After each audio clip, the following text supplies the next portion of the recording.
विवाहितेवर वारंवार अत्याचार करून तिचा अश्लील व्हिडिओ सोशल मीडियावर व्हायरल केल्याप्रकरणी एकावर कराड ग्रामीण पोलीस ठाण्यात गुन्हा दाखल करण्यात आला आहे। पीडित महिलेने याबाबतची फिर्याद दिली आहे।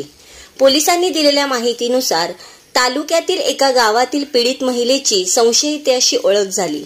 त्या ओळखीचा फायदा घेत त्याने विवाहितेशी जवळीक वाढवली।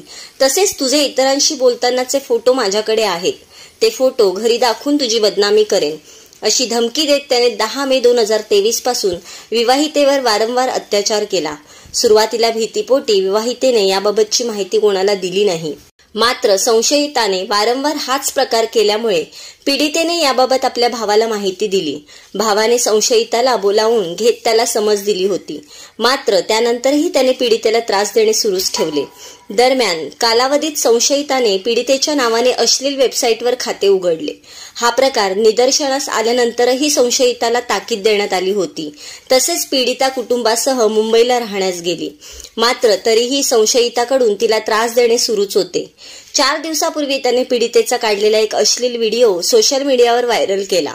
हा व्हिडिओ पीडितेच्या कुटुंबियांनी पाहिल्यानंतर त्यांनी याबाबत तिच्याकडे विचारणा केली।